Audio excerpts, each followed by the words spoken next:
ছয় জনগোষ্ঠীৰ জনজাতিকৰণৰ প্ৰক্ৰিয়া আৰু ৰাজ্য চৰকাৰে দিয়া প্ৰতিবেদন এই গোটেইখিনি কালি সদনত বীৰেন্দ্ৰ প্ৰসাদ বৈশ্য ডাঙৰীয়াই উত্থাপন কৰিছিল।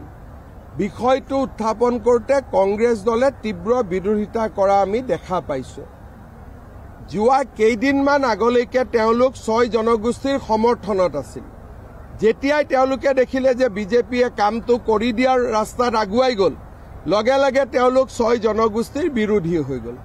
কালি সকলোৱে প্ৰত্যক্ষ কৰিছে বীৰেন্দ্ৰ প্ৰসাদ বৈশ্যই কোৱা কথাখিনিৰ ওপৰত তেওঁলোকে আলোচনা কৰিব পাৰিলেহেঁতেন, তেওঁলোকে নিজৰ যুক্তি দিব পাৰিলেহেঁতেন আৰু মন্ত্ৰীৰ আমি উত্তৰো শুনিব পাৰিলোহেঁতেন। কিন্তু তেওঁলোকে সদনত হুলস্থলীয়া পৰিৱেশ সৃষ্টি কৰিলে। ফলত আমি এটা ভাল পইণ্ট যিটো হাউচত উঠিলেহেঁতেন, কাৰণ আল্টিমেটলি জনজাতিকৰণটো সদনে কৰিব লাগিব, সংসদে। বিধানসভাইটো কৰিব নোৱাৰে, সংসদত কৰিব লাগিব। গতিকে সংসদত ভাল আলোচনা এটা কালি তেওঁলোকে বন্ধ কৰি দিলে, যিটোক লৈ সকলোৱে দুখ পাইছে, আমিও দুখ পাইছোঁ। ছয় জনগোষ্ঠীৰ জনজাতিকৰণৰ প্ৰক্ৰিয়া আৰু ৰাজ্য চৰকাৰে দিয়া প্ৰতিবেদন এই গোটেইখিনি কালি সদনত বীৰেন্দ্ৰ প্ৰসাদ বৈশ্য ডাঙৰীয়াই উত্থাপন কৰিছিল।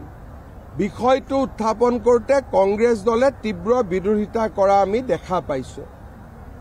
যোৱা কেইদিনমান আগলৈকে তেওঁলোক ছয় জনগোষ্ঠীৰ সমৰ্থনত আছিল।